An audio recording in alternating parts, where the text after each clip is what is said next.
Hey everybody, welcome to Concussion, the podcast that dives deep into the world of brain trauma, breakthrough treatments, and inspiring recovery stories. Today, we're talking about the WNBA and how many concussions there have been and what injuries have came up after those concussions. I think this is going to be a great discussion, so please stay tuned and let's get into it. Thanks for organizing this again, Travis. It's great to touch base with you and kind of loop in some things that are relevant to our discussion and are happening in real time. So thank you all for joining us. Today we're going to talk about some relevance of what's important to us on the Concussion podcast and how you can see this play out essentially in day-to-day life. Specifically today we're going to go through some instances in the WNBA, how what we've discussed with knowing that there's been a concussion and the incidence of an increased risk of sustaining lower body injury. And Travis regurgitated this stat perfectly, which is after a player has sustained a concussion, been pulled from play, went through the concussion protocol, and then been cleared to return to their sport, they're 11.3 times more likely to sustain non-contact lower body injury. So like a tear to the ACL or something like that. Exactly. When they go to move, the brain just doesn't operate quite as fast as it used to. It has to go from, instead of point A to point B, it kind of has to reroute like there's a traffic jam. Exactly. And you have to, and your GPS reroutes you around it. It takes you a little bit longer to get there. And that's like subconscious, right? You don't even realize it's taking longer. Exactly. Yeah. And here's a kind of a removed example of that. So for instance, one of the things on the to-do list today is I need to rewire something that goes from a battery to a radio. However, there's several places where this wire's been butt spliced and put back together and connected into other things. So the first thing I'm going to do is figure out where along this line there's either a delay or a loss of connection. So within the brain, we have different compartments that are responsible for talking to each other. So that could be each connection within that line. So my objective is get the radio to turn on immediately, but there's a delay in that.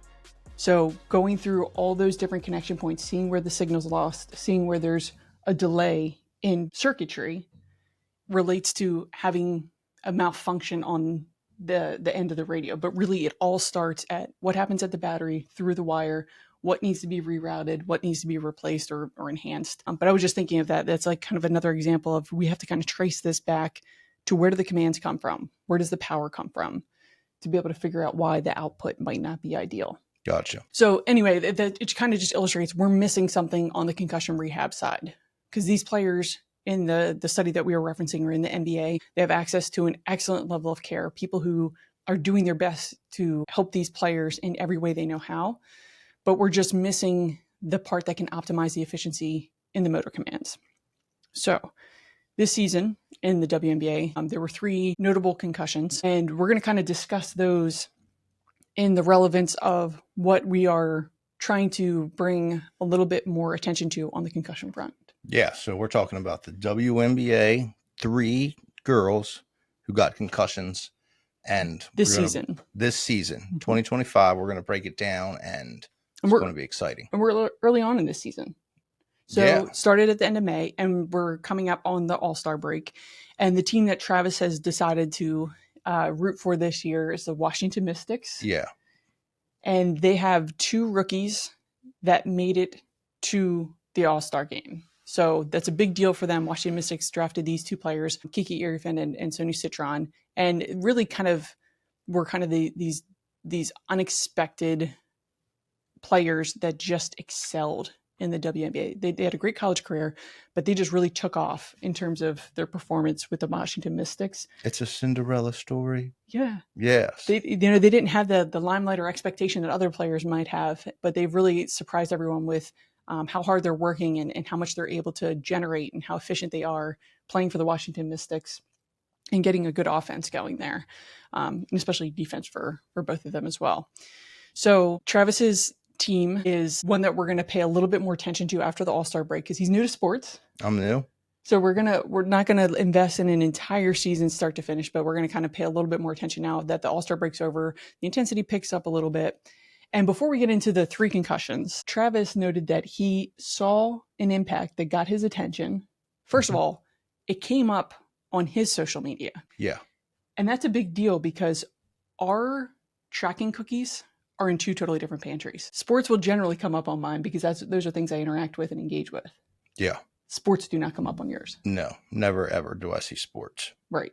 So for one to come across your scrolling. Yeah. It's got to be significant. And that's, as a matter of fact, that's exactly what the person said. Really? Yeah. The person's like, hey, look, not everybody watches this, but everybody's talking about Caitlin Clark and this. Have you heard that name before? No. No. Interesting. So that's how far apart our pantries are with our tracking cookies. Yeah. You don't even want to know what my feed I don't want to know what else is in that pantry, but there's definitely not the cookies that would lead to Caitlin Clark, which is amazing. It's kind of impressive because she's been such a pervasive influence to women's sports, women's basketball for a few years now, and you've never heard that name. Never. And it's a notable name, like you'd remember. It's kind of an alliteration. And Caitlin Clark, yeah, almost like a superhero type name. Yeah. So she is definitely the most influential in terms of attention to the sport. She's made non-basketball fans engage in basketball. Even came across Travis, who is so far away from basketball fan, was still coming across things that you engage with. So I have intentionally kind of shied away from using any impacts or collisions that she's experienced to tie into like injury risk, because there is an insane amount of attention to what she's doing, how she's playing, how she's reacting. It is too much, but either way, it's like they're using that for attention. Yeah. So adding to that is not productive. But the collision that he did send me was significant. She didn't hit her head, but you could certainly see how much whiplash occurred as she took that impact. And that happens to her often during the game. And there's a lot of pressure on the referees of stop letting this happen. Right. Like the physicality is getting out of hand. It's almost like, hey, we're playing against Caitlin Clark. Like, let's find her and we're going to, and it's almost like they know that may get views. And it's like, I mean, that sucks to be Caitlin Clark, because oh, great, people are out to get me because it gets views. Now, do you want to hear the counter to that argument? I do. So if you are getting that much attention from refs, coaches, other players, if you do take a screen or some sort of contact that's a part of the game, there's some scrutiny that maybe that's embellished in the response. I like it. Yeah. Hey. So there's two sides to that. And also the conversation around what the refs are doing, what they're calling and what they're not, is under a lot of pressure right now. Like coaches are really ramping up their expectations of this stuff needs to be controlled in a game. But then there's other players that are like, physicality is part of it. If you're going to let it happen, let it happen. Yeah. Just don't be inconsistent. Right. Don't be babying it. Like, don't let them play. Let the players play. And I agree with that too. Yeah. But then you're right. Like maybe it is embellished. Shakespeare said all the world's a stage, and perfectly put. Yeah. Yeah. Because this is a massive stage for them. It's getting a lot of attention. There's a lot of media attention, sponsorship. There's lots of opportunity there. And it's a matter of how do you contour that to fit your brand, your message. But the physicality has definitely been a hot topic. But the reason I'm shying away from that a little bit is because it doesn't need another layer of scrutiny into how she's playing, what the consequences are, and what that can mean for her injury risk. But I will say that she has missed some games this season due to injuries, non-contact injuries. And there was a play where I think it was not on purpose, but she kind of got kicked in the head by Brianna Stewart underneath the basket. And then afterwards came out of the game with quad strain, was out for a while, came back in. And then the game where she had a groin strain, which is the most recent injury, that entire game was a series of motor control issues. Things that were not typical of her movement patterns, not typical of her level of skill. You can kind of see that system might have been challenged a little bit. Motor control. And that's like when I say, like when I was doing the drop sticks and I say, okay, right hand, go here and grab that. So it is like command to action. Command to action. Yep. Or perception to action was the example we gave early on. Perception, action, coupling, how those two things go together. You perceive something needs to be done and the action to complete it, which in sports would be perceiving that you need to change position, take a shot, make a pass. All those things happen in just milliseconds. Fast decisions, fast motor responses. Yeah. So she has had some more injuries this season than she has had previously. Also notably more impact, more collision, more whiplash. But we're not going to focus too much on that because, like I said, there's just such an intense level of scrutiny in how she plays because she is so visible. So we'll next talk about the concussions that have been diagnosed and what that looks like from our perspective. And again, we have a very biased perspective, but we're looking at concussions and how it affects circuitry in the brain, how that affects motor responses, performance, affect, everything, even emotional regulation. Affect. So how you respond to things emotionally. How you feel. Yeah. Yeah. Like everything about that, like your disposition, your responses, which that's a big deal in sports too. Yeah. One of my colleagues, he's actually one of those brilliant functional neurologists I've ever met. He uses his indicator. I'm looking more so at cerebellar function and vestibular responses to indicate when a player may be compromised. His biggest ticket is he looks at unregulated emotional responses. So if someone is usually cool, calm, and collected, and then they just have an outburst that seems very out of character for them, that's what gets his radar pinging a little bit. Tell me that's Dr. Schaller. No, but he's into that, right? He's like, Dr. Schaller. He's going to cover the science behind why we experience that. I'm so excited for his conversation because his understanding of concussions is just tremendous in terms of how he can make it relatable, understandable, and digestible to those who can't otherwise have a framework in which to understand them, which is essentially all of us until we've encountered one or know somebody personally that's encountered one. Right. Because it's an invisible injury, as you have explained, that right. you can't show somebody what's wrong. Right. And I'd seen a quote somebody had said on, and it's from Scrubs, I think. And the quote was, "If you want sympathy, get a disease somebody can see." Simply put. Yeah, because that is a. I'm so glad you brought that up because that is the biggest struggle for these athletes when they're suffering. Nobody can understand it, so they're further isolated in this struggle of recovery. Yeah. Because nobody can say, I sprained my ankle too, or, oh, I dislocated my shoulder too. They have like the visible signs of like the ice pack on the shoulder or the arm hanging to know that I've had an injury similar to that, or I know how badly that hurts because I've seen someone else go through it. Yeah. But you can't see what's going on in their head. Right. So there you go. WNBA. If you want sympathy, you're going to have to break your leg.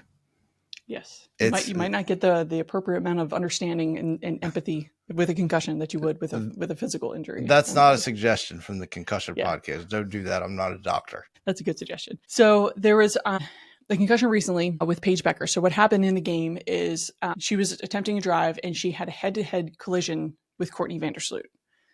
So they both went head-to-head, had this impact force. Courtney Vandersloot stayed on her feet and recovered backwards. Paige Beckers went down. There was a period of about 5 to 10 seconds of like that physical anguish look of, just hit my head and it hurt. Yeah. Now, Paige played on the rest of the game. After the game was over, after the adrenaline calms down, then she was a little bit more aware of the symptoms, had a headache, other concerns that would put her into that concussion category. Her team was very responsible, put her on concussion protocol, did everything as they were supposed to. However, there were two, they say it takes two to tango. Yeah. There are two heads in that impact. Did the other girl get a concussion? She was not diagnosed with one. It's a mystery. However, she tore her ACL 3 games later. Non-contact. So there is a lot to be said about that. And to be fair, this player, Courtney Vandersloot, did have a concussion 2 seasons previous. I think a prolonged recovery, but did recover very well. And this season, she looked phenomenal. She was back to her old self. She was just a go fast, get it done kind of player.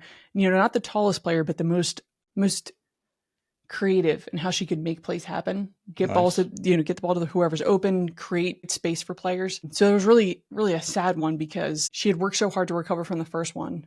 Finally seemed like she had a breath of her fresh air playing how she used to play. And then partway through this season, and again, this is all obviously speculation. We're watching from an armchair, watching the games unfold. We do know that she did have that head-to-head impact.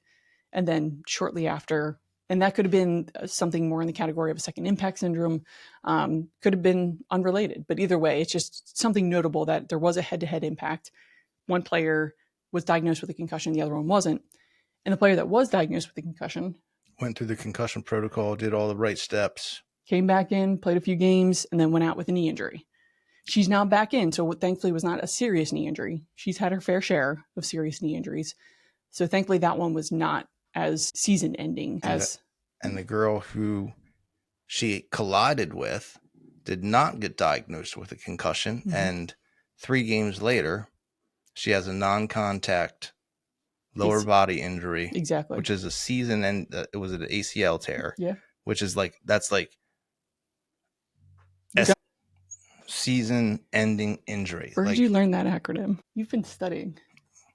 I think you told me. Oh, okay. Maybe. Yeah. Well, good retention either way. Yeah, an SEI, season-ending injury. But that'll sometimes show up on like roster availability, injury reports, SEI. So that one was definitely one to reflect upon, because if one was diagnosed and the other one wasn't, but we know that they hit with the same impact. The big difference I see is in terms of shock absorption, because Courtney Vandersloot stayed on her feet to absorb the impact. She likely did not have as prevalent of those symptoms versus Paige Bueckers, who went down to the ground and was visibly in pain. But the hard part is these athletic trainers, the sports medicine doctors, everyone who's watching from the sideline can't pause the game and rewind and see it again like we can. Watching from the sideline, you can't pause say, whoa, look at that. Right. Right, because it's live. Exactly. And all you can see sometimes is just the aftermath. And these players do take a lot of impact. There's collisions all over the place. So you can't have that high alarm response every single time a player goes down. So it's really challenging to detect these a little bit better. And then also to have the know-how on the concussion recovery side, because it's just not common knowledge right now what we need to be doing differently with rehabbing concussions, because it's taking forever for what has been illustrated in research to reach mainstream medical intervention. And that's something that we talked about last time, how that lag leads to sometimes lapses in translation of all this knowledge that's been discovered, and takes a little bit longer to get to the implementation side because of that. Yeah, 10 to 17 years. It's like you're always playing catch up. Mm-hmm. So that's part of why we're doing this, is because we really want to decrease that time frame. Like we can't stand to wait another decade without changing the way we rehab concussions if we want this ACL crisis to stop. Yeah. And that's what we're doing. We're bringing you like the latest breaking information, the most up-to-date information on concussions, concussion protocol, TBI. We are trying to bring that to you right now, not 15 years later. Yeah. Like as soon as it breaks, we want to break it to you. And then we know that there's some things in the works that are about to be published. Once they're published, we will unpack all that here, which is pretty exciting stuff, because it's a new framework as to how we're missing a big piece of what's going on with these female athletes specifically. But that'll be an exciting episode once that article gets published. Yeah. And I did I tell you about my ChatGPT thing? No. So I set it up so that it searches and it goes out every morning and it looks for like any type of major latest breaking updates on concussions. Like if a player gets a concussion, like it searches like everything. Really? Yep. And then it'll just bring it back to me automatically. I just say, what's the latest in TBI? That's all I type in there. And then it runs that search protocol. And if there has been any players that have been hurt out, it immediately reports back to me. And then we can update everybody with that. Did these players show up? So I haven't run it. Okay. I haven't run it. Interesting. So that's a great way to kind of like keep in the know, because there's so much happening every day. There's sports going on all over the place at the same time. So that's a good way to kind of get the more pertinent information quickly. Yeah. The main thing that came up when I did run it was that the new way to diagnose concussion. We did an episode about that. Oh, with the biomarkers? The biomarkers, things like that. So another player that sustained a concussion this year that was diagnosed and pulled was A'ja Wilson. So she sustained it probably about three or 4 weeks ago, was pulled from play at the time of the impact. So she knew right away something was not right. So that tells you it has to be pretty significant if the player identifies something's wrong. Yeah. When you know like something's off. Like, hold on. So she came out of the game, went on concussion protocol, came back in an appropriate amount of time, and then returned for, I'd say like 2 to 3 games. And then in a game, one of her teammates was passing her the ball when she wasn't looking. I think it was just a miscommunication on the play. And it just whopped her in the head, like kind of like those cartoon things where you see the head dip down after the impact. And I don't think that really registered on the Richter scale of concussions at all, but just still there's a little bit more heightened awareness of head impacts after a known concussion. Did you find that with yours, that you were a little bit more sensitive to things that might hit your head or do hit your head? Yeah. So I became more reactive, like hyper aware of what I think actually became hyper aware of everything. Like I was extremely in my sympathetic nerve. It was very easy to get me into my sympathetic nervous system. So I was very jumpy and kind of overreacted in a protect everything manner. Yeah. I mean, my head, like the protect the head thing probably was in there. Yeah. So I've had several patients tell me that even in their recovery process, they know that there's no longer any swelling in their brain, and they're doing well. They seem to be a little bit more responsive to incidental impact with their head. That's not concussive forces necessarily, but like one patient gave me the example, like splash around the pool and somebody hit them in the back of the head with their arm. There was not nearly enough acceleration. It didn't displace the head, but it was enough to get your attention, like that whop on the head feeling. And that can create an enormous response that might not be warranted otherwise if you hadn't recently had a concussion. Yeah, for or sure. not familiar with the consequences of a concussion. Yeah. Could even just be that you know what's at stake. But the same way you could probably imagine if you had like a Tommy John surgery on your elbow for the next couple of years, you're going to be really sensitive to what happens around that elbow that had surgery. Who? A Tommy John surgery. What's so that? Baseball pitchers, it's named after Tommy John. I thought that was a restaurant. Is it? You're thinking Johnny Rocket? It's like a baseball restaurant? No, I'm thinking Jimmy John's. Oh, Sub So Fast You'll Freak. That's the highlight of going to some airports sometimes. It's just, if they have a Jimmy John's, you know you're not going to miss your flight. Jimmy John's, yeah. Yeah. That's what I was thinking. But So, Tommy John's. Tommy John surgery, so an unordered collateral ligament repair. But again, it's not in your pantry of tracking cookies, so probably haven't come across that. No. Yeah. So anyway, just to say that like your brain becomes hyper aware, your sensory map might change a little bit after a limb has had surgery. So that same hyper aware protective mechanism that goes on in any body part after surgery or after an injury probably is similar to how sensitive we get about impacts to the head after knowing you had a concussion. Yeah. So I'm wondering this, like, does your amygdala have anything to do with that? Like, so threat detection center, your amygdala, right? In the center of your brain, threat detection. Maybe now that after you've got a concussion, the signal, and it used to be routed maybe around the amygdala. And now your brain is saying, well, hey, let's send that to the amygdala just to make sure that we don't get, well, I don't know. I think your amygdala kind of picks stuff up first. Yeah, I think your amygdala is like that, like threat to life, like where you get into that kind of more primitive response. Yeah, the sympathetic nervous system that increases the size of the alveoli in your lungs and your blood vessels in your legs and brings your heart rate up and your blood pressure up and dilates your eyes, your pupils. Mm-hmm. An intense response. Amygdala. That's so cool. Asia Wilson got back in the game, had that little bop on the head, but like I said, not something that would be considered something, well, that player needs to be checked out. Not like that. Just a hit to the head that was from the basketball. Just wasn't watching, or miscommunication on the play. I got hit in the head. Played on another couple games, and then now she is out with a wrist injury. And that does not necessarily fit our criteria in terms of what that study that we discussed explains, that it's a lower body non-contact injury. However, I will say that the manner in which she sustained the wrist injury, I would argue, could be explained by delayed motor responses. So she was in the area of the basket. She's a post player, so they're often moving full speed or very quickly towards the basket, and there's collisions. The defenders are there. People are trying to disrupt your shot. She did have a collision, and as she went down, she braced her wrist awkwardly, resulting in the injury. So she didn't have the fast reaction time to be able to get the usual pattern in which you brace yourself. So typically there's like a little bit of flexion in the wrist, elbow, and shoulder to absorb impact. And even the lower body, oftentimes you'll get your knee or your hip down first to slow yourself. But those patterns weren't there.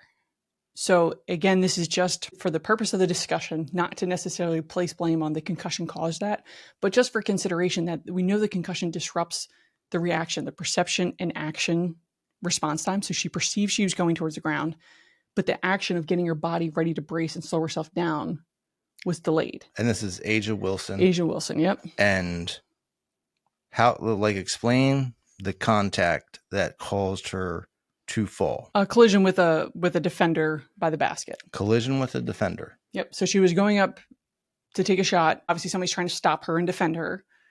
And there's body-to-body contact all the time. Was she in the air? Like, she was in the air when she got hit, yeah. So she was from there coming down. Gotcha. But... So I was thinking maybe kind of she got hit and she normally would have braced herself with like her quad. Oh, like if she was standing and got hit. If she was standing and got hit. But if she was in the air and you're right, okay, so maybe the way when she didn't quite brace herself the way she would have normally. Yep. And again, it's all speculation from the armchair. But just important to start thinking that way so that we start understanding that this correlation between concussions and injury is significant enough to understand how that happens so that way our concussion recovery can start to address those things. Faster motor responses, visual reaction time is a big one too. But all this communication that needs to happen incredibly quickly, as it did before the concussion, has to be restored if we're going to reduce these injury rates after concussion. Gotcha. And then last one is Shakira Austin. So that's not the singer. Shakira. Not the singer. Got Shakira Austin. Yes. So Washington Mystics, my team. Yep. I was just kidding. I knew that. I knew it was Shakira. The singer. So she played on Unrivaled, which is a league that they came up with in the offseason. Say that again. So played with the league called Unrivaled. Unrivaled. So that you're familiar with the WNBA now. They run from like May, their games run from like May to October. Okay. So from October to May, these players oftentimes would have to go overseas to make money. So, well, let's get your guess. How much money do you think Caitlin Clark gets paid to play in the WNBA? How much per game? No, per year. Like, what's her salary? The most notable $1 million basketball player, because she came across your tracking cookies. $1 million a year. But to be fair, I don't know how much any sports people make. I don't know what so football is hundreds of millions. Hundreds of one person makes hundreds of millions of dollars. What? And then tens of millions of dollars is very common as well. What? Yeah. For 1 year? Yeah. This might change Travis's trajectory from wanting to be a full-time podcaster to a full-time professional athlete. Yeah. I mean, you've seen how I caught those freaking sticks. Seriously. You could be a professional golfer. We have to start golfing today, though. I don't know. I don't know. Okay. Do you want to stick with the guess of $1 million a year? $1 million a year. Okay. She gets paid $70,000 a year. This is like a teacher salary. What? Yeah. So her male counterpart in the NBA is in that tens of millions range. This is real-time processing of facts. Isn't that bizarre? And she's influential enough. I mean, that's not a lot of money. I mean, that's a lot of money to a lot of people. Like 70,000 is pretty good for, your average person, I guess. Well, I don't know. I think the median household income is I have no idea. Sorry. I don't get it big into incomes and stuff. Yeah. But either way, that's very different than it would be if she were playing in the NBA. Same game, same sport. There's a big difference. That's a huge tens of millions versus 70,000. What would you do about that? Well, man, I would. So if I was getting, what would I do personally? Mm-hmm. So I'm a big advocate of changing me. I guess I would, I don't know, man. Because you can't just become a dude and just join the NBA, You would join the NBA? Well, I guess you can't. Right. I don't know, but I'm sure there's a lot of effort that goes into that. That's probably not just a 9-to-5 job. So it's a tremendous amount of effort. It's training. Pretty much your entire day revolves around it. Your entire month while in season revolves around it. Your off season revolves around preparing for it. So I was just asking to kind of get your candid input, because this is a big issue right now for women in sports. Okay. This is the pay equity. So the U.S. women's soccer team had this massive undertaking of fighting for equal pay while they were in a World Cup year 19. And they finally got their federation to acknowledge that they deserve equal pay because they're doing equal work. The women had a lot more marketing opportunities. They were much more well known, won more, did a really phenomenal job for our country, but the men were getting paid significantly more and nowhere near as productive. So this fight is ongoing, and it's something that's very prevalent in the WNBA right now as they enter like a collective bargaining agreement year. But that's just a glimpse of what it's like for player salaries. There are other players that are making $35,000 a year to play a professional sport where people are buying tickets, coming to see you. You have to be ready to perform at your best. So what would happen is in that time between... I got an idea. I know what I would do. Let's hear. I would start like getting hit all the time and then making a big deal out of it and then try to pick up some sponsors. Like when I get through hit, getting hit. Yes. So who's going to sponsor you for getting hit? I was maybe, I don't know. I could maybe get on some podcasts, get real famous, like build my name up. Okay. Maybe. Well, just to ease your mind a little bit, Caitlin's not hurting for money because her sponsorship deals are with some of the biggest insurance companies and so she's with State Farm. Like boom. She's making more from sponsorships than in one sponsorship deal than an entire season of WNBA play. So she's smart. Like that's the way. That's what these players have had to do is they have to market themselves and find their own ways to generate revenue because they're not making it from their paycheck.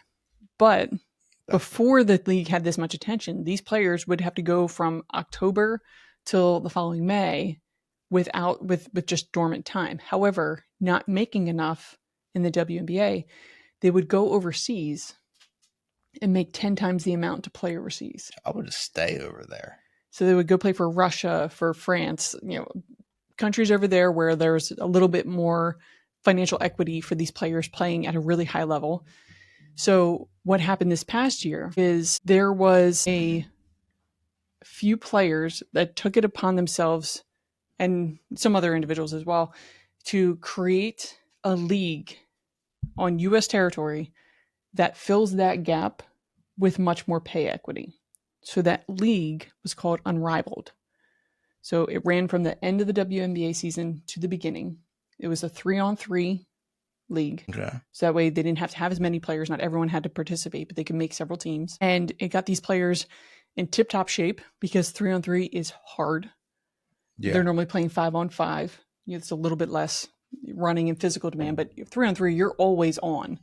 Like you're not facing sometimes where you can just go sit in the 3-point corner and wait until the ball gets to you and make your 3-point shot. You have to work for every shot that you get, every possession that you get. So that is Unrivaled. Shakira Austin played in that league, and I believe she sustained the concussion in Unrivaled, as did Tiffany Hayes.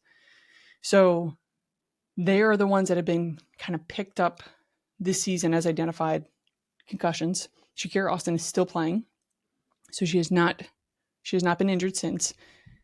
But the research has shown that window of vulnerability, in the example we gave for the NBA, that 11.3 times more likely is within 90 days.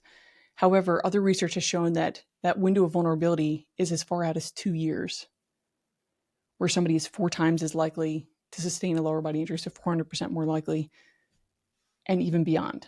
Does it? But it reduces as time goes on. To some extent, yes. Gotcha. Yes. However, another consideration of that is your retention of those players. So if a player has sustained several concussions, the longevity of their career is much different than players who have not. So if you're looking 2 years out, how many of those players are still competing at that same level to collect that data? So once you're cleared from a concussion, the chances of you still playing for 90 days is pretty good. But the chances of you playing 2 years out or beyond might be a little bit more compromised because we know how much it affects their ability to engage with their sport. Yeah. And there's just so many variables into that. How intense was the concussion? How many have they had in the past? All those things play a role into how significant that concussion will be. Especially like if they've had previous concussions. Exactly. It seems like, well, just from the stuff that I've been looking through and researching, if you have one concussion, you're more likely to have one in the future. Exactly. And we know all those things still relate. So a little bit of hypersensitivity in the head, but that delayed motor response will make you more likely to sustain a concussion. Decreased visual reaction time, more likely to sustain a concussion. Balance. Poor balance. Exactly. So all those things kind of play into it. But that was just, we'll continue to follow this. Like I said, now that the WNBA All-Star weekend is pretty close, the intensity of the league is going to kind of pick up a little bit because it's going to get closer to playoff times, and there's already been such an intense level of competition and a lot of physicality. I imagine that trend is going to escalate a little bit as it gets to be higher and higher stakes towards the end of the season. When people are pushing a little bit harder, and maybe also some, what's the word I'm looking for? Complacency. Like, if you've done something so many times, do you feel so confident that you maybe don't put as much effort into it because you've got so good at it? Yeah, if you've had a really good start to your season, you might become a little bit more complacent. And then again, those underdogs, the ones that are dying to get to that spot of being in the playoffs, might turn it up a little bit. Yeah. So we'll continue to talk about this through the rest of the season. But thank you all for joining us for this section, and we look forward to talking to you all again soon. Yeah, and just to wrap it up, we covered the notable concussion cases in the WNBA, and that was Paige Bueckers, Asia Wilson, and Shakira Alston. Plays for the Mystics, which will be Travis's team to follow through the season. And they're looking really good, so it should be an exciting second half of the season for you. Nice. Yeah, that'll be good to watch. All right, we'll catch you all next time. All right, thanks for tuning in.